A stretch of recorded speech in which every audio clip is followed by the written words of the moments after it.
নামাজের মাধ্যমে অনেক সময় হাত বাঁধা থাকে,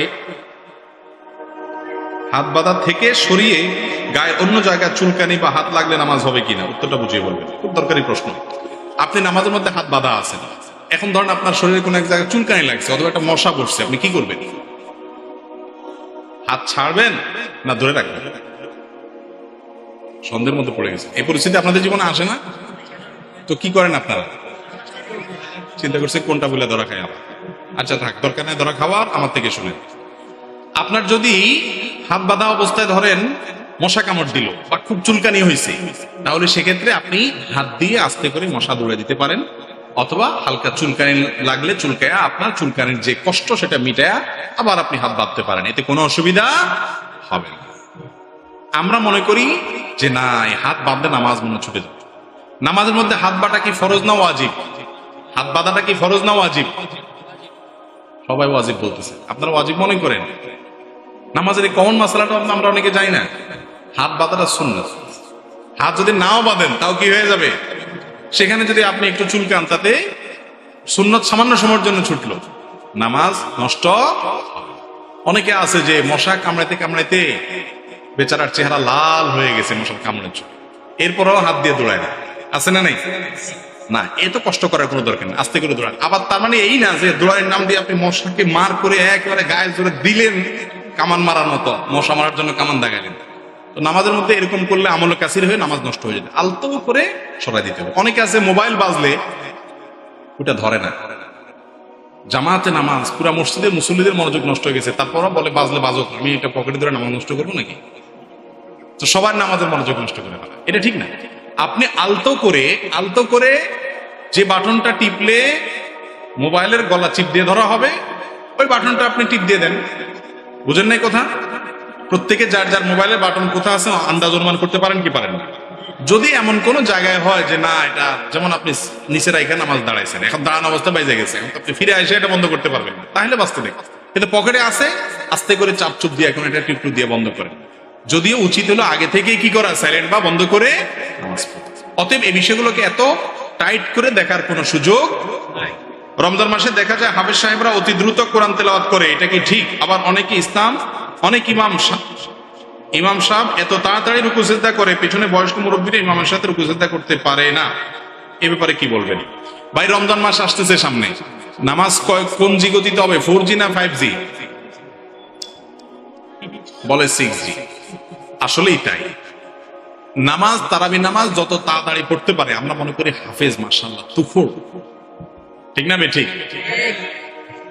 আচ্ছা, ওই যে বাইসাইকেল বা এমনি গাড়ি, আমি যখন ড্রাইভিং শিখি, আমার যে শিখায় সে বলে যে তুমি আচ্ছা গাড়ি চালানো তো কোনো ব্যাপার না, গিয়ার দিলাম আর স্কেয়ারটা চাপাইলাম, ক্লাস ছাড়লাম, গাড়ি দৌড়াবে, ঠিক না? এখন উনি আমাকে বললেন যে আচ্ছা তুমি গাড়ি চালানো শিখছো, ভালো কথা, কত আস্তে চালাতে পারো এই টেস্ট তুমি।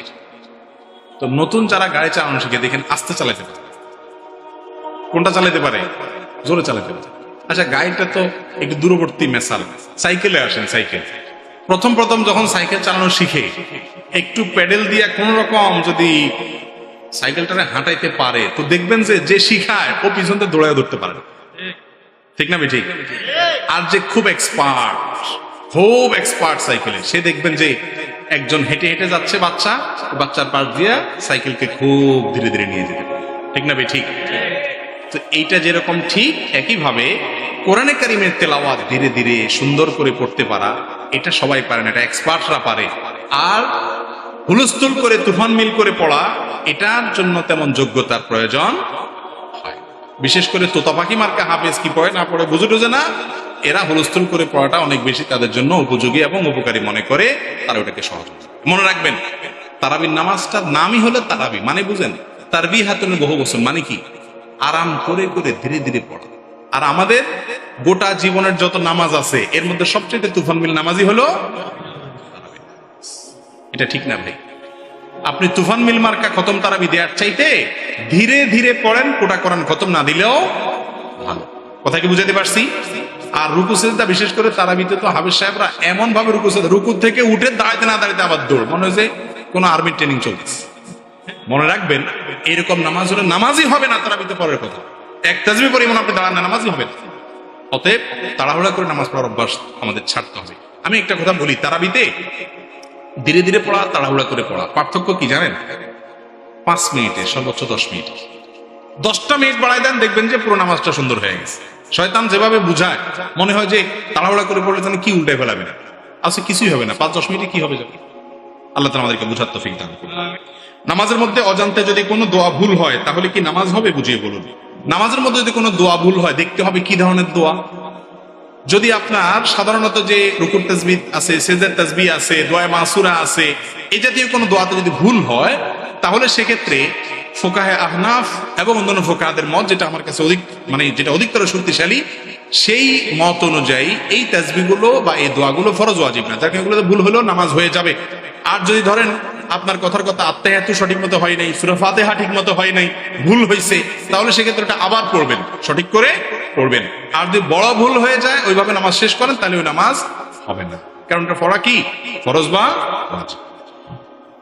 বাংলা নাটক দেখলে গুনাহ হবে কিনা, এটা কোনো প্রশ্ন হলো ভাই? বাংলা নাটক দেখলে গুনাহ হবে মানে আপনার সন্দেহ হচ্ছে যে, দেখেন কোন লেভেলে গেছে মানুষ, মনে করে হিন্দি ইংরেজি দেখলে না গুনাহ হবে, বাংলা দেখলে কি আর গুনাহ হবে? দেখুন ভাই, হাসার জিনিস না। আমাদের কাছে অনেক এমন এমন প্রশ্ন আসে, যে প্রশ্নগুলো দূর থেকে মানুষ মনে করে এটা কেউ করে, আসলে লোকটা ওটা জানা দরকার, অতটুকু উনি জানেন না, হয়তো হতে পারে। দেখেন, নাটক সিনেমা দেখার সাথে হালাল হারামের সম্পর্ক হলো দৃশ্যের সাথে সম্পর্ক, এটার সাথে ভাষার সম্পর্ক। আরবিতে নাটক দেখলে সওয়াব হবে, বুঝেন নাই কথা? আরবিতে যদি আপনি নাটক দেখেন, যে নাটকে নারী পুরুষ একসাথে অভিনয় করে, মিউজিক আছে, হারাম জিনিস আছে, যেটা দেখা হারাম, এটা যদি আরবিতেও দেখানো হয়, জায়েজ হবে না? তাহলে বোঝা গেল এটার সাথে ভাষার কোনো সম্পর্ক, কি দেখছেন সেটার উপর নির্ভর করবে।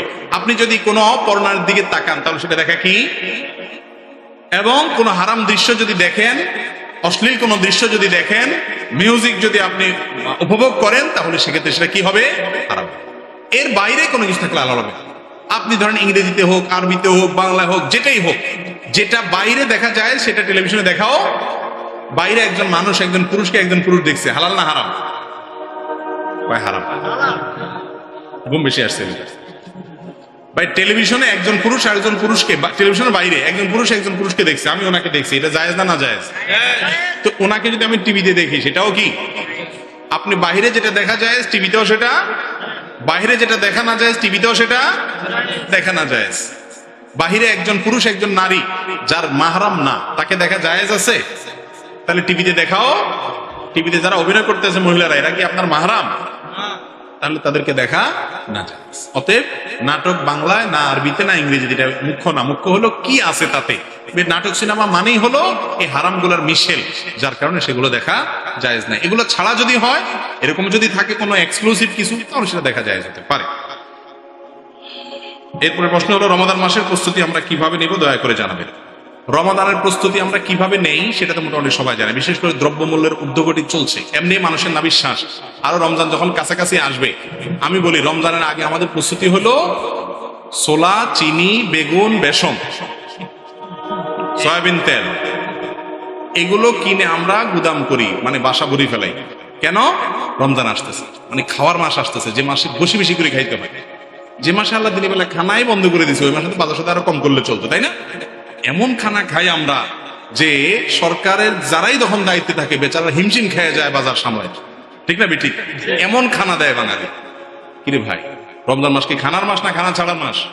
তাহলে বাজারে ক্রাইসিস হবে কেন? বরং আরো জিনিসপত্রের দাম কমে না হওয়ার কথা, কারণ ক্রেতা কম, ঠিক না ঠিক? ভাইরা আমার, রমজানের প্রস্তুতি খাবারের প্রস্তুতি না। রমজানের প্রস্তুতি কি? কখন কোন আমল করবেন প্ল্যান করা, যাতে করে সময় নষ্ট না হয়, ঈদের কাপড় চোপড়ের ঝামেলা শেষ করা, যে মার্কেটে যায় সময় নষ্ট না হয়, ইবাদতের পরিকল্পনা করা, এটা হলো রমজানের কি পরিকল্পনা। আল্লাহ তাআলা আমাদেরকে করার তৌফিক দান করুন। এরপর প্রশ্ন হলো, নিফাসের সময় রোজা নামাজ নিষিদ্ধ হওয়ার পর সেগুলো কিভাবে আদায় করবে, নিয়ম কি? দেখুন, মা বোনরা মাসিক অবস্থায় যে নামাজগুলো ছুটে যাবে সেগুলো আর পড়া লাগবে না, সেগুলো মাফ। কিন্তু মাসিক অবস্থায় যদি রোজা ছুটে, সেগুলো রমজানের পরে তাদেরকে রেখে দিতে হবে। সেগুলো তারা পরবর্তী রমজানের আগে যে কোনো সময় রেখে দিতে পারে, তবে যত আগে রাখতে পারে তত ভালো। এগুলো যে এক নাগাড়ে রাখতে হবে এমন কোনো কথা নাই। ভেঙে ভেঙে আজকে একটা, 2 সপ্তাহ পরে একটা, 1 সপ্তাহ পরে একটা, বা সুবিধা অনুযায়ী রাখলেও রাখতে পারবেন, কোনো অসুবিধা নাই। আর নেফাস অর্থাৎ সন্তান প্রসব পরবর্তী যে ব্লিডিং হয়ে থাকে, এটার কারণে মা বোনরা তাদের যে নামাজগুলো ছুটে সেগুলো আর কাজা করতে হবে না। এমনকি রোজা কাজার করার ক্ষেত্রেও আপনার আল্লাহ রাব্বুল আলামিন এই ধরনের অসুবিধা যেগুলো আছে মাদের মাসিক এবং নিফাসের ক্ষেত্রে যথেষ্ট ছাড় সুযোগ দিয়েছেন এবং সে সুযোগ মা বোনরা গ্রহণ করবেন। তাকে বলেছি যে যদি কারোর স্ত্রীর ভরণ পোষণ দেওয়ার মতো ন্যূনতম সক্ষমতা না থাকে, মহর পরিশোধ করার মতো ন্যূনতম সক্ষমতা যদি না থাকে, তার জন্য নবী করিম সাল্লাল্লাহু আলাইহি সাল্লামের নির্দেশনা হলো তিনি বিভিন্নভাবে নিজের যৌন আকাঙ্ক্ষাকে অবদমিত করবেন, নিয়ন্ত্রণ করবেন। তার মধ্যে থেকে একটা পদ্ধতি হলো রোজা রাখা। এর মাধ্যমে তিনি নিজেকে নিয়ন্ত্রণ করার চেষ্টা করবেন। আর এর পাশাপাশি তিনি তো অবশ্যই উপার্জন করে করে নিজে তার স্ত্রীর ভরণ পোষণ মহরের টাকা জোগাড় করার চেষ্টা করবেন। মনে রাখবেন, বিবাহের সক্ষমতা এটা শরঈ দৃষ্টিকোণ থেকে আসার জন্য শর্ত হলো স্ত্রীর কোনোভাবে মহর দেওয়ার মতো টাকা থাকা, আর সহজ কথায় ডাল ভাত জোগাড় করার মতো টাকা থাকা। ডাল ভাত জোগাড় করার মতো টাকা বুঝেন? আমরা আজকাল অনেকে মনে করি যে বিয়ে করতে হবে মানে হলো বিরাট টাকা পয়সার মালিক হইতে হবে, অনেক টাকা পয়সা থাকতে হবে, আলিশান একটা বাড়ি করতে হবে, বড় একটা চাকরি থাকতে হবে, অনেকগুলো পয়সা ব্যাংক ব্যালেন্স থাকতে হবে, ঘরে অনেক কিছু থাকতে হবে। এগুলো আমাদের সমাজ বানিয়ে নিয়েছে।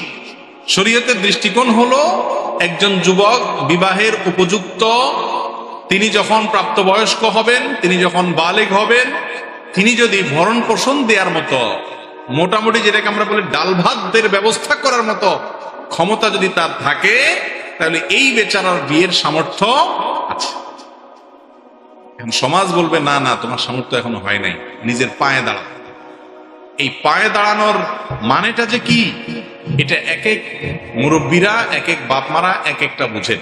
কারোর কাছে পায়ে দাঁড়ানো মানে হলো 50,000 টাকা বেতন চাকরি পাওয়া, কারোর কাছে পায়ে দাঁড়ানো মানে হলো বিরাট ব্যবসা প্রতিষ্ঠান করা, কারোর কাছে পায়ে দাঁড়ানো মানে হলো বিদেশ যায় সেখান থেকে টাকা পাঠায় ঘর বাড়ি করা, এরপরে যায় শহরে জমি কিনা, তারপরে সেই জমিতে কিছু করা, আরো অনেক কিছু করা, তারপরে 30-35 পরে যখন বয়সটা বুড়ার দিকে যাইতে থাকে তখন বলে যে এখন পায়ে দাঁড়াইছে।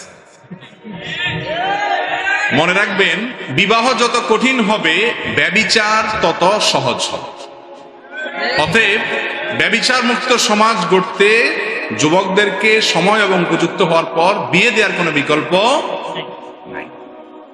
যে বাবা মা ন্যূনতম দায়িত্বশীল, ন্যূনতম তাদের মধ্যে দায়িত্ববোধ আছে, তারা তাদের সন্তানকে বিয়ের জন্য তথাকথিত পায়ে দাঁড়ানোর নাম দিয়া বুড়ো করে বিয়ে দিতে পারে। ভাইরা আমার, লেট ম্যারেজ বা দেরিতে বিয়ের যে ক্ষতি, এটা নিয়ে আধা ঘন্টা বক্তব্য দেওয়া যায়। দেরিতে বিয়ের যে ক্ষতি, আমাদের মুরব্বীদের, বেশিরভাগ মুরব্বীদের খোঁজ খবর নেন। ডক্টর খন্দকার আব্দুল্লাহ জাহাঙ্গীর রহমাল্লাহ বলতেন, আমাদের চাচি, নানি, দাদি যারা সেই জেনারেশনের মানুষদের খোঁজ খবর নিয়ে দেখেন যে বিয়ে হয়েছে খুব অল্প বয়সে, এরপরে বাচ্চা কাচ্চা হয়েছে 8টা, 10টা, 12টা, দাঁত সবগুলাই আছে, একটাও ফিলিং করা লাগে না, রোড ক্যানেল করা লাগে নাই, চোখে এখনো চশমা দেওয়া লাগে না, কোরআন তেলাওয়াত করতে পারে, আপনার মতো হয়তো খাবার চোখেও দেখে নেই, কিন্তু এরপরেও তারা এখনো তাগড়া, সুস্থ, অনেক সময় যুবকদের চাইতেও বেশি আছে। ঠিক না ভাই? ঠিক। তাহলে যুবকদের বিয়েকে বিলম্ব করা, এটা সমাজের জন্য ফাসাদ ছাড়া আর কিছু না। নবী করিম সাল্লাল্লাহু আলাইহি ওয়াসাল্লামের কথাটা আমার কথা না। তিনি বলেছেন, তোমাদের সন্তানরা বিয়ের উপযুক্ত হলে তাদেরকে দ্রুত ভালো কোনো উপযুক্ত পাত্রপাত্রী পেলে দ্রুত বিয়ে দাও, যদি না দাও তাহলে জমিনে, এই দুনিয়াতে, এই সমাজে ফাসাদ সৃষ্টি হবে, সেই ফাসাদ কন্ট্রোল তোমরা করতে পারবে। আপনারা পশ্চিমা দুনিয়ার দিকে তাকায় দেখেন কি পরিমাণ যৌন হ্যারাসমেন্টের শিকার হয়, কি পরিমাণ, এবং আরো কত ফাসাদ আছে সমাজে। এই ফাসাদ গুলো থেকে মুক্তির মূল মন্ত্রই হলো মানুষকে পুত পবিত্রতার পথে আহ্বান করা, পর্দা পুশিদার, চোখের পর্দা এবং অন্যান্য পর্দার সবগুলো বিধানকে আমাদের সমাজে প্রয়োগ করা, ইমপ্লিমেন্ট করা, ব্যক্তির মধ্যে আনা, এবং যুবকদেরকে, মেয়েদেরকে উপযুক্ত হলে বিয়ে দিতে বিলম্ব না করা। আপনার সন্তান সে যদি বিপদগামী হয়, আমি অনেক মুরব্বীদেরকে বলি, বাবারে, আপনাদের আমলে গুনাহ থেকে বাঁচা অনেক ইজি ছিল, পরিবেশ এত খারাপ ছিল না। এখন পরিবেশ এত খারাপ যে ইয়াংরা তাদের নিজেদেরকে রক্ষা করা অলমোস্ট অসম্ভবের মতো কঠিন হয়ে গেছে। সোশ্যাল মিডিয়া হোক, অনলাইন অফলাইন হোক, এই আল্লাহর বান্দাদের চোখের জেনা থেকে বাঁচানোটা তাদেরকে কঠিন হয়ে গেছে। এই টাইমটাতে তাদেরকে বাঁচানোর জন্য আপনাদের আন্তরিকতা প্রয়োজন, বিচক্ষণতা প্রয়োজন, দূরদর্শিতা প্রয়োজন। আর যুবকরা বসে বসে ঠিক ঠিক না বলে চাকরি বাকরি খোঁজে, কাজ কাম করে, এটাও ঠিক। মাহফিল এমন একটা জায়গা আছে, এটাও ঠিক ওইটাও ঠিক, সবই ঠিক। আল্লাহ তাআলা আমাদেরকে আমল করার তৌফিক দান করুন।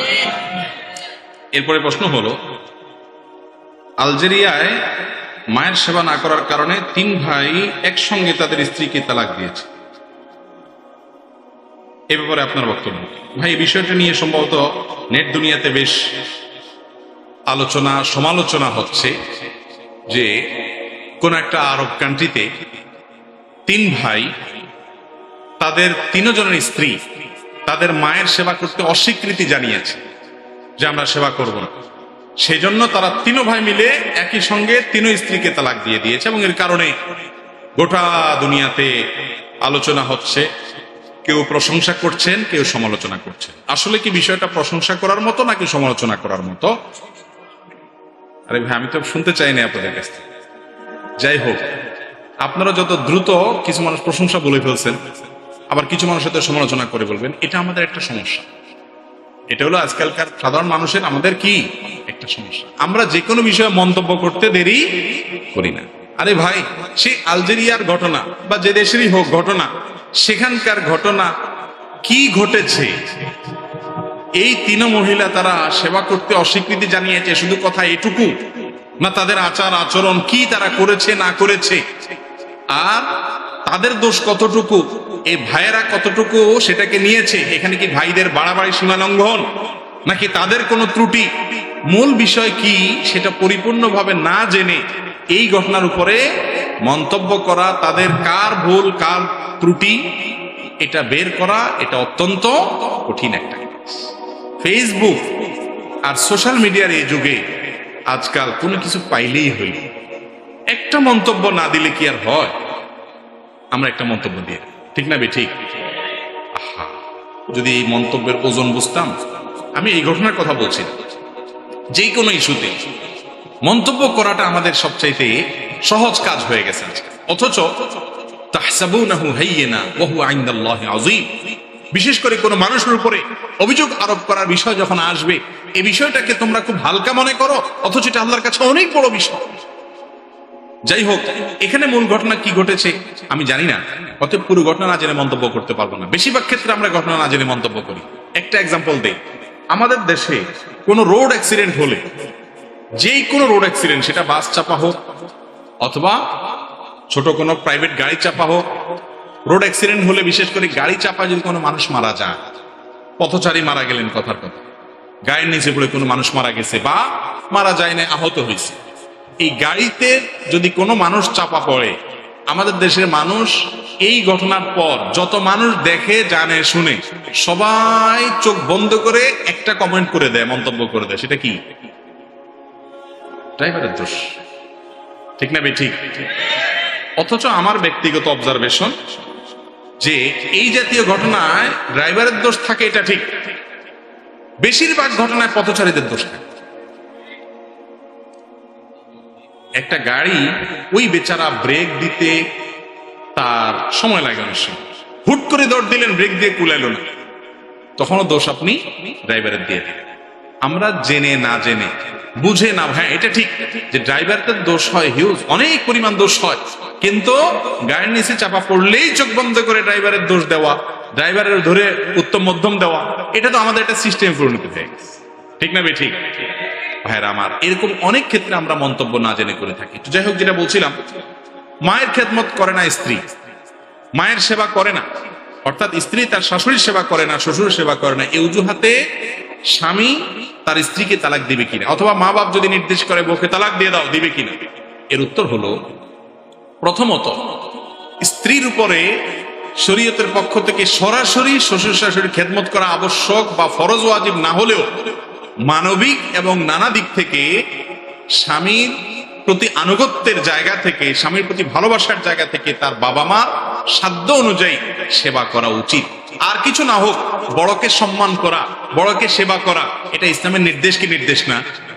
সেখানে কোন নারী তার স্বামী যখন ওই নারীর সংসারের উন্নতির জন্য, তার ছেলে মেয়ে, তার ভবিষ্যৎ সার্বিক কল্যাণের জন্য বাহিরে দৌড়াদৌড়ি করেন, পরিশ্রম করেন, ব্যস্ত থাকেন, তার অগোচরে অনুপস্থিতিতে তার মা বাবার সেবা করা, দেখভাল করা, এটা অবশ্যই ওই নারীর নৈতিক দায়িত্ব।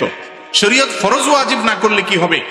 এটা তার উত্তম আখলাক এবং মুসলমানি আখলাকের শামিল, যে তিনি এটা করার চেষ্টা সাধ্য অনুযায়ী করবেন। তাই বলে তাকে কাজের মেয়ে বানিয়ে তাকে দিয়ে প্রয়োজন হোক বা না হোক সমস্ত কাজ করাবেন, জুলুম করবেন এবং তার উপরে কাজ চাপিয়ে দিবেন, চুলেতে নুন খসলে তার তালাক দেওয়ার কথা বলবেন, এটা কোনো মুসলমানের জন্য, পুরুষের জন্য জায়েজ। আবার সে যেরকম আপনার বাপ মার সেবা করছে, আপনারও কর্তব্য আপনার শ্বশুর শাশুড়ি অর্থাৎ স্ত্রীর বাপ মা, তাদের সাধ্য অনুযায়ী সেবা করা, খেদমত করা, তাদের সাথে মহব্বতের সম্পর্ক রাখা, স্ত্রীকে তার বাপ মার সেবা করার সুযোগ দেওয়া। মনে রাখবেন, মৌলিকভাবে আপনি পুরুষ, আপনার বাপ মার সেবার দায়িত্ব আপনার, আপনার বাবার সেবা করার দায়িত্ব। আর আপনার স্ত্রীর তো কি আছে, বাপ মা। আল্লাহ কোরআনে বলেছেন ওয়াবিল ওয়ালিদাইনি ইহসানা, মা বাবার প্রতি সৎ ব্যবহার করবে। এটা কি শুধু পুরুষদের জন্য না মহিলাদের জন্য? আল্লাহ তো পুরুষদের জন্য আলাদা করে বলেন নাই। তাহলে বোঝা গেল আপনি আপনার বাপ মার সেবা করার জন্য আপনার কর্তব্য, আপনার স্ত্রী তারও তার বাপ মার সেবা করা তার কর্তব্যের অংশ। বিধায় তাকে সেই সুযোগও দিতে হবে মাঝে মধ্যে, যে যেন তিনি তাদের সেবা করতে পারেন, তাদের মহব্বত করতে পারেন, খোঁজ খবর নিতে পারেন, তাদের মহব্বত জাহির করতে পারেন। এই চেষ্টা উভয় পক্ষ থেকে থাকা উচিত। কিন্তু তাই বলে সামান্য চুন থেকে নুন খসলেই তালাক দেয়। বিশেষ করে আমাদের দেশে বিয়েই করে অনেকে বাপ মার খেদমতের জন্য, আছে না নাই? অনেক বাপ মা বিয়ে করায় বাচ্চাকে, ছেলেকে কিসের জন্য? ছেলেকে বিয়ে করায় বাপ মার খেদমতের জন্য। এটা ভুল। মেয়ে স্ত্রী তিনি কোনো কাজের মহিলা না যে খেদমতের জন্যই তিনি আসছেন। হ্যাঁ, তিনি আসার পরে অবশ্যই খেদমত করার তার মানসিকতা থাকতে হবে, উচিত। তিনি ভালো মুসলমান হতে হলে, আখলাকি মুসলমান হতে হলে, বড়কে যে সম্মান করে না নবী সাল্লাল্লাহু আলাইহি ওয়াসাল্লাম, সে আমার উম্মত না তিনি বলেছেন, তাহলে অবশ্যই তিনি শাশুড়িকে সম্মান করবেন, খেদমত করার চেষ্টা করবেন। মুশকিল হলো তালি তো এক হাতে বাজে না। শ্বশুর শাশুড়ি অনেক সময় জুলুম করে, স্ত্রীরা অনেক সময় ত্রুটি করেন। এক্ষেত্রে সব পক্ষ থেকে ছাড় এবং আন্তরিকতা দরকার আছে। মা বাপ যদি নির্দেশ করে আপনি আপনার স্ত্রীকে তালাক দিতে পারেন কিনা, উত্তর হলো যদি মা বাপ নির্দেশ করেন অন্যায় ভাবে স্ত্রীকে তালাক দেয়ার, তাহলে মা বাবার সে নির্দেশ মানা আবশ্যক। কারণ লা তাআতা লিমাখলুকিন ফি মাসিয়াতিল খালিক, আল্লাহর সীমানা লঙ্ঘন করে, নির্দেশ লঙ্ঘন করে কারো নির্দেশ মানা আবশ্যক না, এমনকি মা বাবারটাও না। আপনার স্ত্রী যদি কোনো দোষ না থাকে, তাহলে বেচারিকে তালাক দিলে তার উপর জুলুম হবে কি হবে না? এই জুলুমের নির্দেশ যদি আপনার বাপ মা করতে বলে, তাহলে সেটা আপনার শোনা আবশ্যক।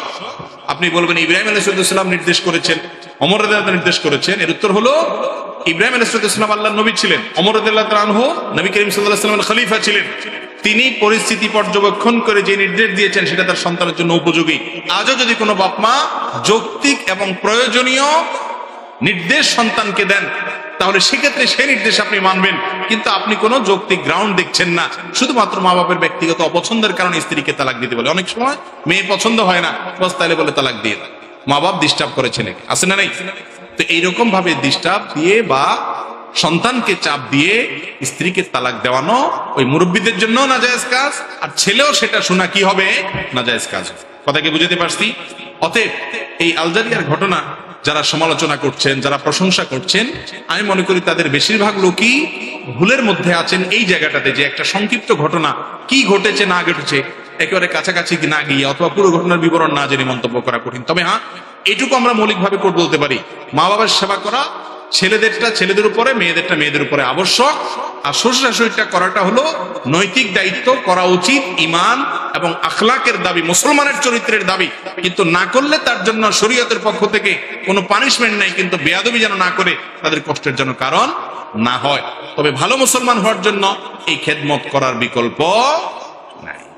অতএব সেই চেষ্টা করতে হবে। এটার কারণে সামান্য চুল থেকে নুন খসলেই আপনার স্বামী তার স্ত্রীকে তালাক দেওয়া, এটা তার জন্য কি না জায়েজ।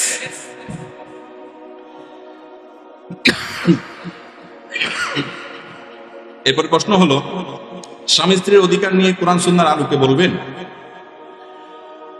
স্বামী স্ত্রীর পারস্পরিক অধিকার, এটা অনেক লম্বা চড়া করে বলার সুযোগ নেই, সংক্ষেপে বলি।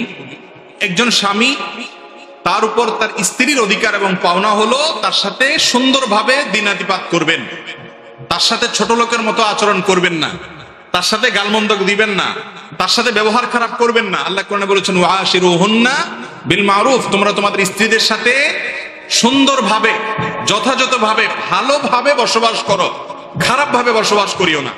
এজন্য স্ত্রীর প্রথম পাওনা হলো তার সাথে কিভাবে বসবাস করতে হবে, সুন্দরভাবে সংসার করতে হবে, বসবাস করতে হবে। 2 নম্বর, তার জৈবিক চাহিদা পূরণ করতে হবে সাধ্য সামর্থ্য অনুপাতে। নাম্বার 3, তার ভরণ পোষণের ব্যবস্থা করতে হবে। নাম্বার 4, তাকে দ্বীনের উপরে চলতে সহায়তা করবেন, কোনো বাধা দিতে পারবেন না। নাম্বার 5, তাকে তার স্বাধীনতা যতটুকু আছে, আপনি তাকে ভরণ পোষণ দিলেন, বাসায় থাকার ব্যবস্থা করলেন যাতে স্বাধীনভাবে চলাফেরা করতে পারেন, সেই সুযোগ দিবেন। আর অনেকগুলো অধিকার তার আছে। ঠিক একইভাবে স্ত্রীর কাছেও স্বামীর পাওনা আছে, অধিকার আছে। সে অধিকারগুলো কি? স্বামীর আদেশ নিষেধগুলো যৌক্তিক হলে, অযৌক্তিক না হলে, অন্যায় কোনো নির্দেশ না হলে সেটাকে মেনে চলতে হবে। বিশেষ করে স্বামীর চরিত্রের হেফাজতের জন্য নির্দেশ দিলে সেটা মানা আবশ্যক, অনেক বেশি গুরুত্বপূর্ণ। সেটাকে ডিনাই করার সুযোগ তার নেই যতক্ষণ পর্যন্ত স্বামীর চরিত্র রক্ষার প্রশ্ন হবে। এর পাশাপাশি তিনিও স্বামীকে মহব্বত করবেন, ভালোবাসবেন, অভিভাবক হিসাবে গ্রহণ করবেন এবং শ্রদ্ধা করবেন, এবং স্বামীর অগোচরে তার সন্তান, তার সম্পদ, এগুলোকে আমানত জেনে সেগুলো হেফাজত করবেন। আর অনেক দায়িত্ব আছে। অনেক মুসল্লি নামাজ পড়ে আবার সিগারেটও খায়, এদের নামাজ কবুল হবে কিনা? বেনামাজি কি মুশরিক হয়ে যায়? অনেক লোক বলে যুবক বয়সে নামাজ রোজার কি দরকার, বড় হয়ে পড়বে, সম্পর্কে কিছু বলেন। ভাই, যুবক বয়সে নামাজ রোজার কি দরকার, বড় হয়ে পড়বেন। আপনি যে বড় হওয়ার সুযোগ পাবেন তার আগে আপনার মৃত্যু আসবে না, তার গ্যারান্টি কি কারোর কাছে আছে? আর আল্লাহ তাআলা কি নামাজটা কি বৃদ্ধদের জন্য বা বৃদ্ধ বয়সে পড়ার জন্য করেছেন না সব সময়ের জন্য? প্রাপ্তবয়স্ক হওয়ার পর থেকে ওয়াবুদ রাব্বাকা হাত্তা ইয়াতিকাল ইয়াকিন, মৃত্যু আসার আগ পর্যন্ত ইবাদত করাটা আবশ্যক। অতএব এটা শয়তানের ধোঁকা, এটা কোনো অবস্থাতে জায়েজ নাই। নামাজ প্রাপ্তবয়স্ক হওয়ার পর থেকে ফরজ করা হয়েছে। আল্লাহ তাআলা আমাদের সবাইকে আমলের তৌফিক দান করুন।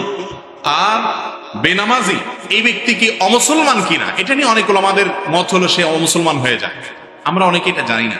অনেক ইমামদের মতে ইচ্ছাকৃত নামাজ ত্যাগ করলে সে মুসলমান থাকে না। নবী করিম সাল্লাল্লাহু আলাইহি ওয়াসাল্লাম বলেছেন বাইনার রাজুলি ওয়াশ শিরকি ওয়াল কুফরি তারকুস সালাহ, একজন ব্যক্তির মাঝে শিরক এবং কুফরের পার্থক্যের ব্যবধান হলো নামাজ ত্যাগ। নামাজ ত্যাগ করলে ওমর রাদিয়াল্লাহু আনহু বলেছেন লা হাজ্জা ফিল ইসলাম লিমান তারাকাস সালাহ, যে ব্যক্তি নামাজ ত্যাগ করে ইসলামে তার কোনো হিস্সা বা অংশ। এত ডেঞ্জারাস বিষয়। যদিও ইমাম আবু হানিফা রাহিমাহুল্লাহ সহ অনেক ইমামদের মত হলো নামাজ যদি কেউ ত্যাগ করে আর তার মধ্যে অপরাধ বোধ থাকে যে হারি আমি তো খারাপ কাজ করতেছি, নামাজ পড়া উচিত, তাহলে এই ব্যক্তির নামাজ হয়ে যাবে, এই ব্যক্তির ঈমান থাকবে। আর যদি তার মধ্যে নামাজের ব্যাপারে অবহেলা থাকে এইভাবে যে সে মনে করে নামাজ পড়লে কি হবে না হবে, নাউজুবিল্লাহ, এরকম মনে করলে ওই ব্যক্তি ইসলামে থাকবে না।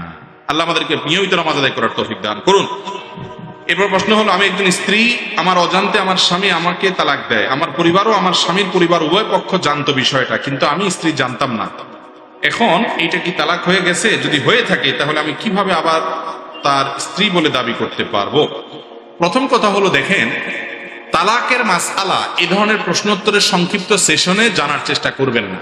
তালাকের মাসআলা জানার জন্য এলাকায় দক্ষ কোনো আলেম, মুফতি, মাদ্রাসা যেখানে ফতোয়া বিভাগ আছে এরকম কোনো জায়গায় গিয়ে লিখিতভাবে বিস্তারিত জানিয়ে তারপরে তালাকের মাসআলা নেবেন। কারণ তালাকের মাসআলা অনেক ফাঁক ফোকর থাকে। আপনাকে যিনি উত্তর দিবেন তিনি অনেক প্রশ্ন করবেন, কোয়েরি করবেন এবং পাল্টা প্রশ্ন করবেন, তারপর আপনার উত্তর সেখান থেকে বের হবে। আমরা শুধু মৌলিকভাবে একটা মূলনীতি বলে রাখি, তালাক যদি কোনো স্বামী দেয়, তালাক যদি হওয়ার মতো হয় দেয়, তাহলে সেক্ষেত্রে স্ত্রী যদি নাও জানে তারপরও তালাক হয়ে যায়। এখন কথা হলো, স্ত্রীকে স্বামী তালাক দেওয়ার পর আবার স্বামী হিসাবে ওই স্ত্রী ওই পুরুষকে গ্রহণ করার সুযোগ আছে কিনা? উত্তর হলো, তালাকটা যদি এমন তালাক দেয় যে তালাকটা প্রত্যাহার যোগ্য তালাক, যেটাকে ফিকহ কিতাবের ভাষায় তালাকের রাজিঈ বলা হয়, তাহলে সেক্ষেত্রে আবার তারা স্বামী স্ত্রী হিসাবে ঘর করতে পারে। আমি সব জায়গায় এই কথাটা বলার চেষ্টা করি, যারা বিবাহ করেছেন তারাও মনোযোগ দিয়ে শুনেন, যারা বিবাহ করবেন ভবিষ্যতে এখনো করেন নাই তারাও মনোযোগ দিয়ে শুনেন। আল্লাহর ওয়াস্তে স্বামী স্ত্রী যত মনোমালিন্য হোক, যত গন্ডগোল হোক, যত ঝগড়াঝাটি হোক, যত আপনাদের মধ্যে অমিল হোক, বোঝাপড়ার গরমিল হোক, আল্লাহর ওয়াস্তে মাথা গরম করে তালাক দিবেন না। তালাক এমন একটা ডেঞ্জারাস অস্ত্র, এমন একটা ভয়াবহ অস্ত্র, ছুরি এবং চাকুর চাইতে পিস্তলের চাইতে ডেঞ্জারাস। কিরকম? আপনি একজনকে তার শরীরে ছুরি ঢুকাই দিলেন তার বুকে, ঢুকানোর পরে লোকটা মারা গেলেন। এখন আপনি জিহ্বা কামড়ায় বলছেন, ও সরি, আমি আসলে বুঝতে পারিনি। এতে কি লোকটা জীবিত হবে? ঠিক একই ভাবে আপনার স্ত্রীকে রাগের মধ্যে মাথা গরম করে আপনি তালাক দিয়ে দিলেন। আপনাকে অনেকে ফতোয়া দিবে, আলেম ওলামারা না, অনেক লোক ফতোয়া দেয় যারা আলেম তো না, অনেক সময় মুসলমানও কিনা সন্দেহ, তারা ফতোয়া দেয় রাগের মাথায় তালাক দিলে কি হয় না, তালাক হয় না। আমি বলি, তালাক কি কেউ মহব্বত করতে করতে দেয়? ভালোবাসার চোটে স্ত্রীকে ডাইকে এনে তালাক দিয়ে দেয়? আরে ভাই, তালাক দেয় তো কিসে? কিন্তু তাই বলে রাগ হলেই তালাক দিবেন না। রাগ হলে যে ঠিক আছে, তার সাথে আর ঘর আর করার কোনো সুযোগ নাই, এরকম যদি হয় তাহলে বিবেচনা করবেন, আলেমদের সাথে পরামর্শ করবেন, গণ্যমান্য মুরব্বীদের সাথে পরামর্শ করবেন, বিচক্ষণ ঠান্ডা মাথার মানুষদের সাথে বুদ্ধি নেবেন। আরে ঘট মেজাজের কাছে যাবেন না। এরপর ধীরে ধীরে দুজন চারজনের বুদ্ধি নেবেন, দক্ষ একজন আলেমের কাছে যাবেন। তারপরেও যদি তালাক দেওয়ার ডিসিশন নিতে হয়, একজন আলেমকে বলুন, হুজুর কিভাবে তালাক দিলে সুন্নত সম্মত তালাক হবে সেইভাবে দিবেন। যদি দেন তাহলে আবার কোনো কালে যদি দুজন একত্র হতে চান, সুযোগ। আমার ব্যক্তিগত অবজারভেশন হলো, বেশিরভাগ, আমার মনে হয় 90% বেশি হবে মানুষ তালাক হওয়ার পর একটা সময় এসে বলে, হুজুর আবার একটু মিলে যেতে চাই, আবার একসাথে ঘর করতে চাই। কিন্তু এমন ভাবে তালাক দেয় আর ফিরে আসার সুযোগ। এই জন্য ভাইরা আমার, তালাকটা দেওয়ার আগে একজন দক্ষ আলেমের সাথে পরামর্শ দিবেন। রাগ হয়ে গেলে আর দিয়ে দিলেন তা না। বেশি ভেজাল হচ্ছে, স্ত্রী বেশি জ্বালাতন করতেছে, আপনার মেজাজ একটু ঠান্ডা করা দরকার, পারলে একটু হালকা একটা ধাক্কা টাক্কা দেন। বুঝতে পারছেন কথা? তাও আল্লাহর রাস্তায় তালাক দিয়েন না, তালাক দিয়েন না। এটা খুব বড় ধরনের ছোট লোকই। কথায় কথায় বলে কি দেওয়া। কিছু ছোট লোক আমাদের সমাজে আছে না নাই? কিছু বন্ধু আছে ছোট লোক বন্ধু, এদের মার্কা কি জানেন? কথায় কথা কাটটি, কথায় কথা কি কাটটি। এরকম বেহায়া কিছু দোস্ত আছে, কিছু হইতে না হইতেই, আরে ভাই কত কিছু হবে একসাথে থাকতে গেলে, তাই বলে কথায় কথা কাটতি তুমি। তো বন্ধুর সাথে কথা কথা কাটতে দিলে তো কিছু আসা যায় না ভাই, কিন্তু স্ত্রীর সাথে কথা কথা তালাক দেওয়া, এটা হলো বড় ধরনের ছোট, খুব বড় ধরনের ছোট। এটা করবেন না আল্লাহর রাস্তায়, ঠান্ডা মাথায় ডিসিশন নেবেন, এরকম করবেন না। তো যাই হোক, যদি তালাক কোন স্বামী তার স্ত্রীকে দিয়ে দেয়, স্ত্রী যদি নাও জানে, তারপরেও সে তালাক পতিত হয়েছে, এটা হলো মূল কথা। এখন যদি প্রত্যাহারযোগ্য তালাক দিয়ে থাকে, স্ত্রী আবার সে স্বামীর ঘর করতে পারে, প্রত্যাহার করার সুযোগ আছে। এরপরে প্রশ্ন হলো, একজন অপরজনের জায়গা দখল করেছে, একজন লোক জেনা করেছে, এসব বলা কি গীবত? দয়া করে গীবত সম্পর্কে একটু বলুন। কোন লোক আরেকজনের জায়গা দখল করছে, কোন লোক জেনা করছে, কোন লোক দুর্নীতি করছে, কোন লোক চুরি করছে, কোন লোক মিথ্যা কথা বলছে, এই কথাটা যদি তার পেছনে আপনি অন্যদের কাছে বলেন, এটা গীবত। এটা কি গীবত? আমরা অনেকে মনে করি গীবত মানে হলো কারোর মধ্যে কোনো দোষ নাই সেটা বলাটা, এটা ভুল। গীবত মানে হলো কারোর দোষ আছে সেটা তার পিছনে বললেই সেটা কি গীবত। আর এই গীবতটা সাধারণত হারাম। এটা জায়েজ হবে তখন, ধরেন কথার কথা, একজন মানুষ সে অন্যের জমি আত্মসাৎ করছে, আপনি অন্য কোনো মানুষকে সাবধান করতেছেন যে এই লোকটার ব্যাপারে সাবধান, তোমার জমি তো তার পাশে আছে, দেখিও সে আবার আত্মসাৎ করে কিনা, সে তো এরকম অন্যের আইল ঠেলার অভ্যাস আছে, আত্মসাৎ করার অভ্যাস আছে, আপনি তাকে সাবধান করার নিয়তে বলছেন, তাহলে ঠিক আছে, এটা জায়েজ। কথা কি বুঝাতে পারছি? একজনে একজনের টাকা হলাত দিতে যাচ্ছে, আপনি জানেন এই লোক একবার টাকা হলাত নিতে পারলে আর দেয় না, আপনি তাকে বললেন যে ভাই সাবধান, টাকা হলাত দেওয়ার আগে, এই লোকের কিন্তু নেচার ভালো না, লেনদেন ভালো না। এই যে তার বদনামি করলেন, এই বদনামি করাটা জায়েজ আছে, কারণ এটা আরেকজনের উপকার করার জন্য বলছেন। আর আপনি চা দোকানে বসে বসে দরকারে বেদরকারে অমুক ঘুষ খাইছে, অমুক চুরি করছে, অমুক ডাকাতি করছে, ঠিক আছে সে খারাপ কাজ করছে বুঝলাম, কিন্তু এটা চা দোকানে বসে বসে বললে কোনো লাভ হবে? এটা হলো গীবত এবং এটা নাজায়েজ। এটা খুব মজার একটা কাজ। এটা এখন আমাদের কাছে ঘি ভাত। গীবতটা এখন আমাদের কাছে কি ভাই? ঘি ভাত। ঘি ভাত যেরকম টেস্টি খাবার, আমাদের কাছে গীবতটা এরকম। দেখেন আপনি অন্য কোনো আলোচনা এত জমে না। অন্য কাউকে নিয়ে যদি চরিত্র হনন করা যায়, দু চারজন মিলে রসিয়ে রসিয়ে গল্প করা যায়, তাহলে খুব টেস্ট লাগে। খেয়াল করেন নাই? এই টেস্টটা ইবলিস সৃষ্টি করে। আল্লাহ তাআলা আমাদেরকে বাঁচার তৌফিক দান করুন। চা দোকানের মনে মনে বসে বাবারা আল্লাহর রাস্তায় আকাম কুকাম গুলা করবেন না। এগুলো ডেঞ্জারাস জিনিস, সামাজিক সম্প্রীতি নষ্ট করে। বুঝলাম একটা লোক খারাপ, তো তার বিরুদ্ধে এখানে বললে কি লাভ হবে? কোনো লাভ হবে না। পারলে ওই লোকটাকে বলেন। আবার অনেকে বলে কি তার সামনেও বলতে পারবো। ভাই বলতে পারলে তার সামনেই বলো, পিছনে বলা, মানুষের প্রশংসাটা পেছনে করতে হবে আর দোষটা সামনে বলতে হবে। আমরা উল্টা করি, দোষটা পেছনে বলি আর পাম্পট্টি সব সামনে দিই। ঠিক না ভাই? ঠিক। পাম্পট্টি সামনে দিলে লাভ, কারণ তার কাছে ভালো সাজা যাবে। আর পিছনে বদনামি করলে আরেকজনের কাছে ভালো সাজা যাবে। এটা হলো 2 নম্বর মানুষ। এটা হলো কয় নম্বর মানুষ ভাই? সামনে দোষটা বলে, ভাই তোমার এই দোষটা আছে, তুমি এটা ঠিক করো, ভাই রাগ করিও। আর পেছনে প্রশংসা করা যে লোকটার এই দোষ থাকলে কি হয়েছে, মাশাআল্লাহ আরো অনেক এমুক এমুক গুণ আছে। এটা হলো 1 নম্বর মানুষ। এই 1 নম্বর মানুষ সমাজে বেশি না 2 নম্বর মানুষ বেশি? আল্লাহ আমাকে আপনাকে 1 নম্বর মানুষ হওয়ার তৌফিক দান করুন। আরেকজন বলে সমাজে 1 নম্বর মানুষগুলো বেশি। ওয়াজ মাহফিলের জায়গাটা এমন একটা জায়গা, যা মুখ দিয়ে আসে তা বলে দিয়ে। এরপরে প্রশ্ন ভাই, আজকাল দেখা যায় অনেক মুসল্লি জামাতের নামাজের রাকাত ধরার জন্য তাড়াহুড়া করে ছুটে আসে।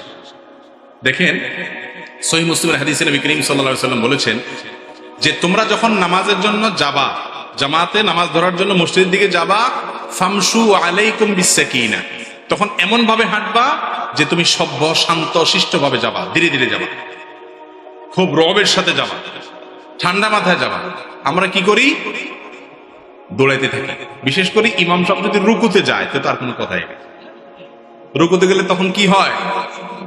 ইঁদুর দৌড় দেই আমরা। এই ইঁদুর দৌড়টা কেন দেই? এই দৌড় দেখলে বাহ্যিক ভাবে মনে হয় সুবহানাল্লাহ, আল্লাহর ইবাদতের জন্য কত পাগল করা লোকটা দৌড় দিছে আল্লাহর রহমতের দিকে, সুবহানাল্লাহ।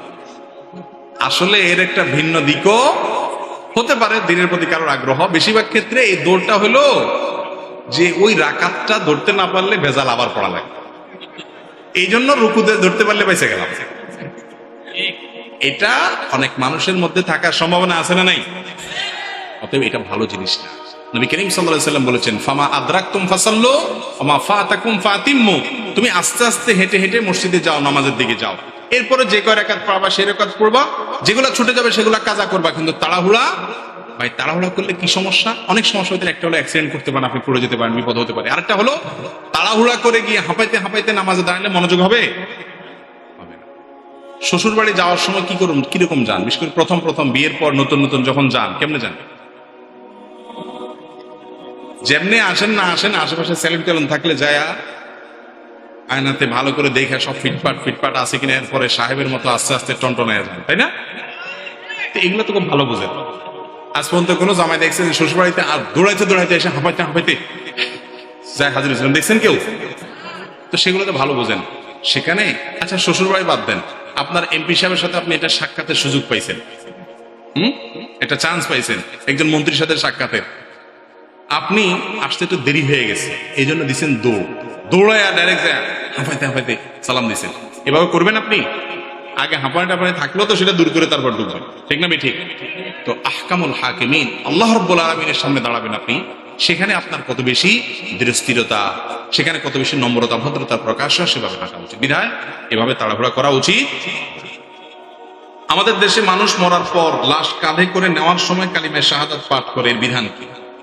দেখুন, মৃত মানুষের লাশ কাঁধে করে নেওয়ার সময় সাহাবা একরাম রিদওয়ানুল্লাহি তাআলা আজমাইন তারা খুব গম্ভীর ভাবে নীরব থাকতেন এবং চিন্তা ভাবনা করতেন যে আমাকেও এই সময় এরকম এক সময় আমাকেও এরকম কাঁধে করে নিয়ে যাওয়া হবে এবং এভাবে মানুষের জীবনের পরিসমাপ্তি হবে। তারা খুব গুরুগম্ভীর ভাবে চিন্তা করতেন, ভাবতেন, ভাবনার জগতে ডুবে পড়তেন, অন্য কিছু করতেন না। লাশ কাঁধে নিয়ে যাওয়ার সময় 40 কদম 10 কদম পর পর আপনার অবস্থান পরিবর্তন করা, খাটের কোনা পরিবর্তন করা, কাঁধ পরিবর্তন করা, তারপরে এই জাতীয় অনেক দোয়া পড়ার কথা আছে। কোন হাদিস থেকে এরকম কোনো দোয়ার কথা আমাদের জানা নাই, বরং সাহাবীদের ব্যাপারে যেটুকু জানতে পেরেছি তা হলো তারা এই টাইমগুলোতে খুব বেশি নীরব থাকতেন, চুপচাপ থাকতেন, কোনো শোরগোল করতেন না এবং চিন্তা ভাবনা করতেন নিজের জীবনের বাস্তবতা। এরপরে প্রশ্ন হলো, আমাদের দেশে অনেক মসজিদে ফজরের সালাতের পর সূরা হাশরের শেষ 3 আয়াত তেলাওয়াত করা হয়, এর ফজিলত কি? দেখুন, সূরা হাশরের শেষ 3 আয়াত সকাল এবং সন্ধ্যা পাঠ করার কথা বিভিন্ন হাদিসে আছে। সেই হাদিসগুলোর ব্যাপারে মুহাদ্দিসদের অনেকেই আপত্তি তুলেছেন, সেগুলোর সনদ এবং সূত্র বিশুদ্ধ নয়, আবার কেউ কেউ সেটাকে বিশুদ্ধ বলেছেন। কিন্তু আয়াতুল কুরসি পড়ার ব্যাপারে কোনো সন্দেহ সংশয় কারোর সেটা সকাল সন্ধ্যা তো বটেই, এমনকি 5 ওয়াক্ত নামাজেরও। কিন্তু দুঃখজনক যে আয়াতুল কুরসি, যেটার বিশুদ্ধতা নিয়ে কোনো প্রশ্ন নাই কারণ, সেটার ব্যাপারে এমন কোনো আগ্রহ আমাদের মধ্যে নাই, অথচ সেটার আগ্রহ অনেক বেশি থাকা উচিত ছিল। তো আয়াতুল কুরসির পাশাপাশি কেউ যদি সূরা হাশরের শেষ 3 আয়াত পড়ে, তাহলে সে বেদাত করছে বলা যাবে না, কারণ হাদিসে আছে এবং হাদিসের বিশুদ্ধতার সপক্ষেও অনেক মুহাদ্দিসদের যুক্তি আছে। কিন্তু আপনি যদি সনদের শক্তিশালী হওয়ার দিক বলেন, তাহলে আয়াতুল কুরসির চাইতে সন্দেহাতীত ভাবে অনেক বেশি শক্তিশালী সূত্রে বিশুদ্ধভাবে প্রমাণিত আপনার সূরা হাশরের শেষ 3 আয়াতের চাইতে কোনটা? আয়াতুল কুরসি। কিন্তু আয়াতুল কুরসি পড়ার তেমন কোনো তোড়জোড় নাই, এটা আমাদের অভ্যাস গড়ে তোলা উচিত। আর ইমাম সাহেবরা সূরা হাশরের শেষ 3 আয়াত পড়ে মুসল্লিদেরকে নিয়ে পড়ায় সারা জীবন, 10 বছর 15 বছর 20 বছর ইমাম সাহেব একজন যে আরেকজন আসে, একই কাজ চলতে থাকে। আমি অনেক সময় জিজ্ঞেস করি, যদি এটা সাবেত হয়, তাহলে সে সাবেত হয়তো নিজে নিজে পড়াটা ইমাম সাহেব কেন পড়াই দেন? নবী করিম সাল্লাল্লাহু আলাইহি ওয়াসাল্লাম তো সাহাবীদেরকে পড়াই দেন না, আপনি কেন পড়াই দেন? আমল তো হবে নবী সাল্লাল্লাহু আলাইহি ওয়াসাল্লামের নিয়ম অনুযায়ী। তো বলে যে শেখানোর জন্য পড়ায়। তো শেখানো কয় বছর ধরে শেখান? এটা কোনো যুক্তি আছে?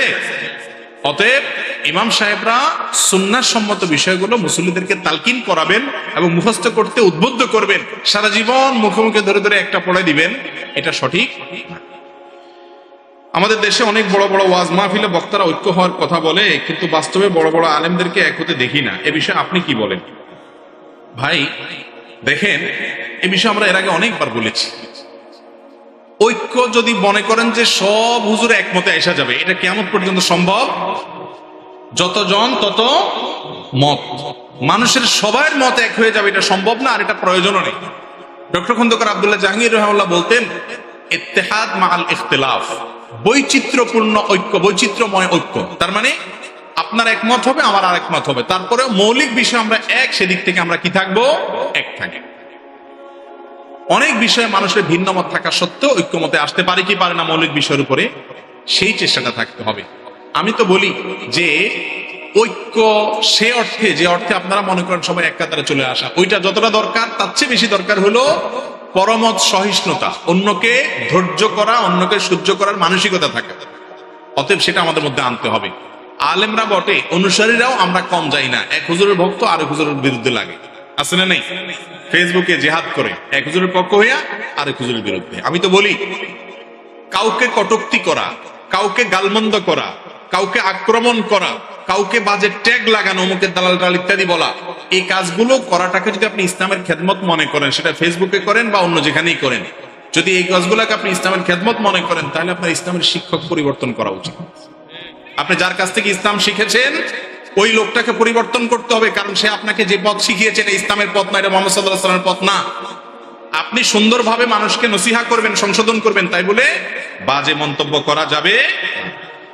আমি অনার্স 2য় বর্ষের একজন ছাত্রী, আমি বোরকা পরে কলেজ যাওয়ার চেষ্টা করি। প্রশ্ন হচ্ছে, পর্দা করার ক্ষেত্রে মহিলাদের মুখ ঢাকা জরুরি কিনা? জি, অবশ্যই পর্দা করার ক্ষেত্রে মহিলাদের মুখ ঢাকবেন। এটা নিয়ে অনেক উলামাদের বা অনেকের দ্বিমত আছে, কিন্তু বিশুদ্ধ মত হলো মুখ ঢাকাটা পর্দার অংশ। কারণ আল্লাহ তাআলা কোরআনে বলছেন, ওয়ালা ইউবদিনা যিনাতাহুন্না ইল্লা মা যাহারা মিনহা, মহিলারা তাদের সৌন্দর্যকে প্রকাশ করবে না, যেটা প্রকাশ থাকে এমনিতে প্রকাশ, ঢাকার পরও যেটা বাইরে থেকে দেখা যায় এটা কথা ভিন্ন, কিন্তু সৌন্দর্য প্রকাশ করবে না। আর নারী হোক আর পুরুষ হোক, সৌন্দর্যের রাজধানী হলো চেহারা, ঠিক না? ঠিক। তো চেহারায় যদি খোলা থাকে, তাহলে আল্লাহ তাআলা সৌন্দর্য ঢাকতে বলছেন, তাহলে পর্দা হলো কেন? কথা কি বুঝাতে পারছি? তবে হ্যাঁ, আপনার মুখ নেকাব দিয়ে না বেঁধে কেউ যদি ওড়নাকে লম্বা করে টেনে দেয়, আল্লাহ বলেছেন ইউদনিনা আলাইহিন্না মিন জালাবিবিহিন্না, মহিলারা তাদের মাথার উপরে কাপড়কে টেনে দিবে। এই টেনে দিবে কেন? মুখ ঢাকতে হবে, সেজন্য তো টেনে দিতে বলছে। অতএব ওইটাকে টেনে নিবেন, টেনে দিয়ে নিচের দিক থেকে খোলা থাকলো, সে অর্থে মুখ খোলা রাখতে পারেন। কিন্তু আজকাল যেটা করা হয়, একেবারে টাইট করে এখানে একটা ওড়না পেঁচায় এমন ভাবে যে চেহারা আগে যদি ফুটে না উঠতো, এখন ওড়না পেঁচানোর কারণে আরো বেশি ফুটে। এরকম কিছু টেডি ওড়না আছে না নাই? এই টেডি পর্দা কিন্তু শরীয়তের পর্দা না। আল্লাহ আমাদের ভাই বোনদেরকে, মা বোনদেরকে সবাইকে বোঝার তৌফিক দান করুন। যে সমস্ত পুরুষরা তাদের মা বোনকে পর্দা ছাড়া বাহিরে নেন, অন্য পুরুষরা তাদেরকে দেখে কি চিন্তা করে? আপনি অন্য মহিলাদেরকে দেখে যে চিন্তা, বুঝেন নাই কথা? আপনি কি চিন্তা করেন নিজেরটা তো নিজে জানেন। এবার বুঝেন, আপনার বউ, আপনার মেয়ে, আপনার বোন, আপনার মা বাহিরে গেলে মানুষ কি চিন্তা করে। এরপর আপনার বিবেককে জিজ্ঞাসা করেন যে তাদেরকে বেপর্দা চলতে দেয়া আপনার রুচির কত নিচু তার প্রমাণ করে, ঠিক না? ঠিক। আরে মুসলিম নারীর পর্দা, এটা তার সম্রাটদের লক্ষণ, এটা তার সম্ভ্রান্ত হওয়ার লক্ষণ, এটা তার আত্মসম্মানের ব্যাপার, যে আমাকে নিয়ে যে কেউ বাজে চিন্তা করতে পারবে না। একজন মেয়েকে দেখে যদি বাজে একটা মন্তব্য কেউ করে, তার কাছে ভালো লাগবে? তো তাকে দেখে মনে মনে বাজে কল্পনা করে কি করেন? কেউ যদি বলেন না আমার এরকম কিছু হয় না, তাহলে এই লোক হয় অসুস্থ না মৃত্যু? হয় তার রোগ আছে, ডাক্তার দেখাইতে হবে, আর না হইলে মিথ্যা। বিধায় পর্দার বিধান আমাদেরকে মেনে চলতে হবে। আল্লাহ বুঝার তৌফিক দান করুন। তবে হ্যাঁ, কেউ যদি কোনো জায়গাতে মুখ ঢাকতে না পারেন, অন্তত ওড়না দিবেন যতটুকু সম্ভব। ফাত্তাকুল্লাহ মাস্তাতা'তুম, যতটুকু সাধ্য করে আল্লাহকে ভয় করবেন এবং চেষ্টা করবেন আস্তে আস্তে মূল পর্দায় যাওয়া। অনেক ভাই আছে বোনের হক দিতে চায় না, এই ব্যাপারে কিছু বলেন। দেখুন, দুনিয়ার বেশিরভাগ ভাইয়েরা আল্লাহর আদালতে কিয়ামতের দিন ধরা খেয়ে যাবেন শুধুমাত্র বোনদের হকের জন্য। অনেক আলেম ওলামা আছেন, ইমাম সাহেব হুজুরও আছেন, বা অন্য মানুষ তো বটেই, অনেক গাজী সাহেবও আছেন, এই জায়গায় এসে ধরা খেয়ে যায়, বোনদের হক দেয় না। ভাইরা আমার, বোনদের হক দেওয়াটা কি সুন্নত না ফরজ? আপনার বাবা মারা গেছেন, সম্পদে তাদের হক আছে না নাই? আপনার মা মারা গেছেন, সম্পদে তাদের হক আছে না নাই? আপনি যদি না দেন, তাতে কি সওয়াব কম হবে না গুনাহ হবে? কিরকম গুনাহ হবে? চুরি করলে যেরকম গুনাহ হয়, ডাকাতি করলে যেরকম গুনাহ হয়, ওই রকম গুনাহ হবে, কারণ আপনি সম্পদ আত্মসাৎ করেছেন। বরং অন্যের সম্পদ চুরি ডাকাতি করা যেরকম অপরাধ, নিজের মায়ের পেটের বোন, রক্তের সম্পর্ক, আত্মীয়, তার হক নষ্ট করা তার চেয়ে ডেঞ্জারাস অপরাধ। ঠিক তো বলতেছেন? এখানে যারা মুরব্বীরা আছেন বা ভাইরা আছেন, বাপ মা মারা গেছেন, বোনকে পুরোপুরি হক বুঝাই দিচ্ছেন, এরকম কিছু মায়ের পুত বাপের পুত থাকলে হাত তোলেন তো দেখি। আল্লাহর এরকম বান্দা দেখান তো দেখি, যে হিসাব করে পুরোটা দিয়ে দিচ্ছেন সব। দু চারটা হাত উঠছে। ভাইরে, কেন বলতেছি আমি বলি, বেশিরভাগ ক্ষেত্রে আমরা মাসালা ঘুরায় গাড়ায় খেয়ে ফেলাই। বুঝতে পারছেন? বলে যে আসলে বোনদের অনেক আছে, ওদেরকে ডাকছেন, ওদেরকে ডাকেন, ডাইকে একটা সিন ক্রিয়েট করেন। সিন ক্রিয়েট করা বুঝেন? তাদেরকে ডাইকা বসে বলতেছেন, দেখো তোমাদেরকে তো আল্লাহ অনেক দিছে, এখন দেখো তোমাদের তো পাওনা আছে শরীয়ত অনুযায়ী, এখন তোমরা তো না নিলেও পারো, তোমার তো আশাও লাগে এখানে। এইসব ওয়াজ নসিহত করে এমন একটা পরিবেশ সৃষ্টি করেন, ওই বেচারি মেয়ে নেওয়ার কথা মুখ দিয়ে নিতে পারে না, থাক তাহলে থাক। আপনি মনে করেন মাশাআল্লাহ হালাল হয়ে গেছে, আলহামদুলিল্লাহ। খবরদার, এগুলো সব হারাম, জায়েজ না। মেয়েরা চায় না, লজ্জায় পড়ে, শরমে পড়ে যে বাপের বিয়ে আবার আশা লাগবে। আপনি ভাই যদি মানুষ হয়ে থাকেন, মুসলমান হয়ে থাকেন, তারে বুঝাই দিবেন, কোনো কাহিনী নেই। এরপরে বোন হিসাবে সারা জীবনই আপনার বাড়িতে আসার তার অধিকার আছে, সেটা করতে। আল্লাহ আমাদের বোঝার তৌফিক দান করুন। আমাদের দেশে মদের বৈধতা দেওয়া হচ্ছে, এ ব্যাপারে কিছু বলুন।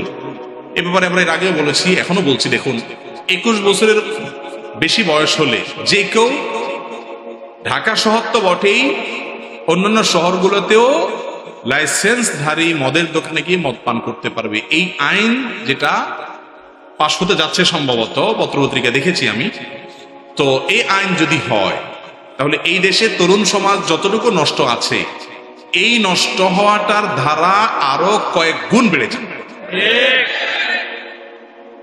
দেখুন, এমনি তারুণ্যের এই বয়সটাকে কন্ট্রোল করতে পারা কঠিন হয়। তরুণরা তাদের এই যৌবনের চরিত্রটাকে ধরে রাখাটা কি হয়?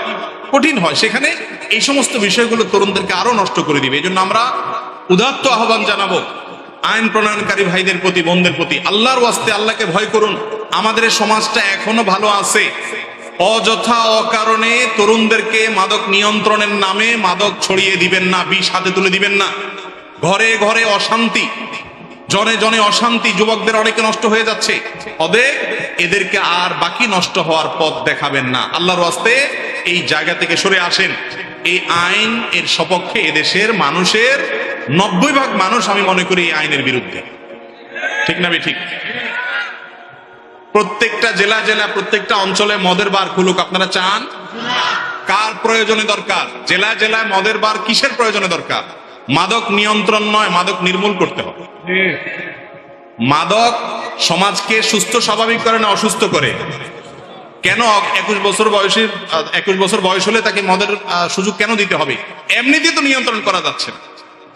আল্লাহ তাআলা আমাদের আইন প্রণয়নকারীদের, আমাদের দায়িত্বশীলদের যেন বোধোদয় হয়, সেই তৌফিক দান করুন। এবং এই জায়গা থেকে যেন সরকার এবং সরকারের যারা নির্ধারক আছেন তারা সরে আছেন, আমরা উদাত্ত আহ্বান জানাবো। আমি মনে করি এই আহ্বানটা আমার একার না, সারা বাংলাদেশের প্রত্যন্ত অঞ্চলের প্রতিটি সুস্থ বিবেক সম্পন্ন মানুষের দাবি এটা। আল্লাহ তাআলা আমাদের সবাইকে বুঝার তৌফিক দান করুন। এরপর প্রশ্ন হলো, আমি তো টাকনুর নিচে কাপড় অহংকার বশত পড়ি না, তাহলে কি আমার গুনাহ হবে? এটা অনেকের প্রশ্ন। টাকনুর নিচে পোশাক পরা হারাম পুরুষের জন্য। কোন পোশাক? যেগুলো উপর দিক থেকে সাধারণত নিচে ঝুলে থাকে, সেগুলো। মোজার কথা ভিন্ন। মহিলাদের জন্য আবার হারাম না, পুরুষদের জন্য হারাম। এখন কথা হলো, কোন কোন হাদিসে আসছে যে ব্যক্তি অহংকার বশত লুঙ্গি, পাজামা, পাঞ্জাবি, চাদর এগুলা ঝুলায় রাখে, তার ওই পায়ের নিচের অংশ জাহান্নামে যাবে, আর নিচের অংশ জাহান্নামে গেলে বাকিটা জান্নাতে যাবে না, অর্থাৎ পুরোটাই জাহান্নামে যাবে। এখন কেউ কেউ বলে যে আমার মধ্যে তো অহংকার থাকে না, তাহলে তো তার উত্তর হলো যে অহংকার না থাকলেও যদি পড়েন তারপরেও গুনাহ হবে। এটাই বিশুদ্ধতর মত, এটাই জমহুর উলামাদের মত। কারণ কয়েকটা হাদিসে অহংকার বশত থাকার কথা আসলেও অন্যান্য হাদিসে অহংকারের কথা বলা নাই, বরং অহংকার ছাড়াই বলা আছে সর্বাবস্থায় আপনার টাকনুর নিচে কাপড় পরলে সেটা কোথায় যাবে? জাহান্নামে যাবে। অতএব এখান থেকে বেঁচে থাকা উচিত পুরুষদের।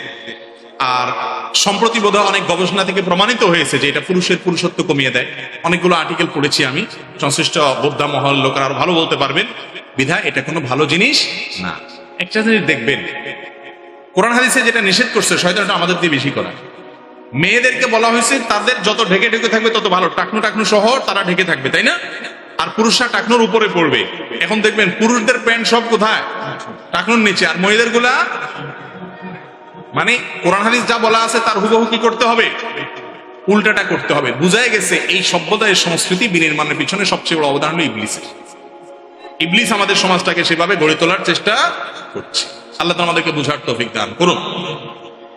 এরপর প্রশ্ন হলো, পরের জায়গা জোর করে দখল করে খাওয়া আখিরাতে তাদের বিচার হবে কি? দেখুন, অন্যের জায়গা যদি আত্মসাৎ করে কেউ, অনেক লোক আছে নামাজ কালাম পড়ে কিন্তু জমিতে খেতে কাজ করতে গিয়ে আস্তে করে আলটা ঠেলে, আছে না নাই? অন্যের জমি যদি কেউ আত্মসাৎ করে, নবী করিম সাল্লাল্লাহু আলাইহি ওয়াসাল্লামের বিভিন্ন হাদিস থেকে জানতে পারি আমরা, 1 বিঘা জমি যদি আত্মসাৎ করে, এই নবমণ্ডল ভূমণ্ডল, সাতবক নবমণ্ডল ভূমণ্ডল তার গলায় ঝুলিয়ে দেওয়া হবে, তাকে ধোসাতে থাকা হবে এগুলোর নিচে। অত্যন্ত ভয়াবহ বার্তা আসছে ভাই। আল্লাহ তাআলা আমাদেরকে বুঝার তৌফিক দান করুন। জমিন যাদের জন্য আত্মসাৎ করেন, এরা কি আপনার আমার সাথে এগুলাকে কেউ আমরা নিয়ে যেতে পারবো? যাদের জন্য করছি তারা কি এগুলা দায়িত্ব নেবে কিয়ামতের দিন? ভোগ করবে যারা, তারা কেউ দায়িত্ব নেবেন না, ভোগ করবেন আপনি। আপনার মতো নির্বোধ আর কে আছে? আল্লাহ তাআলা আমাদেরকে হারামের বিরুদ্ধে হালালের পথে চলার তৌফিক দান করুন। এরপরে প্রশ্ন হলো, অসহায় মানুষকে অত্যাচার করা কাদের কাজ? অসহায় মানুষকে অত্যাচার করে যারা, তারা তো জালিম, অত্যাচারকারী। আর একটা বিশেষ কথা আছে এখানে, সেটা হলো অসহায়দের উপরে যারা চড়াও হয়, আল্লাহ মাফ করুন, এটা জাহান্নামীদের মার্কা। কাদের মার্কা? নবী করিম সাল্লাল্লাহু আলাইহি ওয়াসাল্লাম বলেছেন, জান্নাতি লোকদের বৈশিষ্ট্য হলো কুল্লু দাঈফিন মুতাদাঈফ, যে লোকগুলো নিরীহ, দুর্বল, ভদ্র, তার উপরে সবাই চড়াও হয়, সে গায়ের জোর দেখায় না, জোর থাকলেও ভদ্র, নিচু থাকে, কথা আস্তে বলে, ভদ্রতা দেখায়, এগুলো জান্নাতি লোকের মার্কা। আর জাহান্নামী লোকের মার্কা চিনেন? উতুল্লিন জাওয়াজ, মুস্তাকবির, অহংকারী, দম্ভ ভরে চলে, মানুষকে দমায় রাখে, কাউকে পাত্তা দেয় না, মানুষ মনে করে না, হ্যাঁ, গোয়ার কিসিমের, তেড়া কিসিমের, এই স্বভাবগুলো জাহান্নামী লোক। আল্লাহ তাআলা আমাদেরকে জান্নাতের লোকের মার্কা এবং বৈশিষ্ট্য অর্জন করার তৌফিক দান করুন। এই জন্য নিরীহ দুর্বল মানুষের উপরে চড়াও হওয়া, এটা জাহান্নামী লোকের লক্ষণ এবং খারাপ লক্ষণ। এটা যদি আপনার মধ্যে থাকে, নিজেকে ভৎসনা করেন এবং চরিত্রকে পরিবর্তন করার চেষ্টা করেন। এরপর প্রশ্ন হলো, একজন মুমিনের জন্য কাপড় পরিধান করার নিয়ম কি? কাপড় পরিধান করার ক্ষেত্রে একটা সুন্নাহ আছে যেটা আমরা বেশিরভাগ লোক খেয়ালই করি না, সেটা হলো ডান হাত আগে দেওয়া। শার্ট বা জামা পাঞ্জাবি যেটাই পরেন, আগে কোন হাত ডুববে? জুতা পরার ক্ষেত্রে ডান পা। আমরা মনে করি ছোট ছোট কাজ, এটা আবার এমন কি জিনিস? ওই যে বললাম, লা তাহকিরান্না মিনাল মারুফি শাইআ, কোন ছোট কাজ, কোন ভালো কাজকে ছোট মনে করা যাবে। কিয়ামতের ময়দানে যখন দেখবেন একটা ছোট আমলের জন্য ধরা খায় গেছেন, তখন বুঝবেন এটা মূল্য কত বেশি। বিধায় জামা কাপড়ের সময়, পড়ার সময় এই সুন্নাহটা করবেন। আর হলো বিসমিল্লাহ বলবেন, বিসমিল্লাহ বলে ডান হাত দিয়ে শুরু করবেন। এবং আরেকটা দোয়াও আছে, হ্যাঁ, সেই দোয়া পড়বেন। বিশেষ করে নতুন জামা পরার একটা দোয়া আছে, সাধারণ জামা পরার একটা দোয়া আছে, আলহামদুলিল্লাহিল্লাযী কাসানি হাদা মিন গায়রি হাওলিন মিন্নি ওয়ালা কুওয়া। আল্লাহর প্রশংসা করছি যিনি এই পোশাক আমাকে পরার তৌফিক দিয়েছেন, আমার কোনো সক্ষমতা ছাড়া, আমার কোনো নিজস্ব কোনো আপনার সামর্থ্য ছাড়াই আল্লাহ তাআলা আমাকে তৌফিক দিয়েছেন। সামর্থ্য ছাড়া বলতে আমি আমার যতই পাওয়ার থাকুক, আল্লাহ তৌফিক না দিলে হতো না। আল্লাহ তৌফিক দিয়েছেন, সেজন্য আল্লাহ শুকরিয়া আদায় করা। আরো দোয়া আছে। এরপরে প্রশ্ন হলো, হিন্দু লোকের সাথে ব্যবসা করা যাবে কিনা? হিন্দু লোকের কাছ থেকে সাহায্য নেওয়া যাবে কিনা? দুইটার উত্তর হলো হ্যাঁ বাচক। অর্থাৎ হিন্দু লোকের সাথে ব্যবসাও করা যাবে, তার থেকে সাহায্য নেওয়াও যাবে, তাকে সাহায্য করাও যাবে। আমরা অনেকে মনে করি যে এই জিনিসগুলো বোধহয় অনেক খারাপ জিনিস। না ভাই, যারা অন্যান্য ধর্মাবলম্বী তাদের সাথে আমাদের লেনদেন, কেনা বেচা, হাওলাত দেওয়া, হাওলাত নেওয়া, সদাচরণ করা, এগুলো নিষিদ্ধ তো নয়, বরং আল্লাহ বলেছেন লা ইয়ানহাকুমুল্লাহু আনিল লাযিনা লাম ইউকাতিলুকুম ফিদ-দীন ওয়া লাম ইখরিজুকুম মিন দিয়ারিকুম আন তাবাররুহুম ওয়া তুকসিতু ইলাইহিম ইন্নাল্লাহা ইউহিব্বুল মুকসিতিন। যে সমস্ত অমুসলিমরা তোমাদেরকে দেশ থেকে বের করে দেয় নাই, তোমাদের উপরে জুলুম চাপায়া দেয় নাই, তোমাদের সাথে সহাবস্থান করছে, তোমাদের সাথে পাশাপাশি অবস্থান করছে শান্তিপূর্ণভাবে, তাদের প্রতি তোমরা সদাচরণ করতে আল্লাহ নিষেধ করেন না, বরং আল্লাহ তাআলা সদাচরণকারীকে, ন্যায়নিষ্ঠ আচরণকারীকে আল্লাহ বরং ভালোবাসেন। বিধায় আমাদের নবী করিম সাল্লাল্লাহু আলাইহি ওয়াসাল্লাম মুসলিমদের থেকে হাওলাত নিয়েছেন, সাহাবীরা তাদের সাথে লেনদেন করেছেন। বিধায় এগুলো কি না নাজায়েজ? না।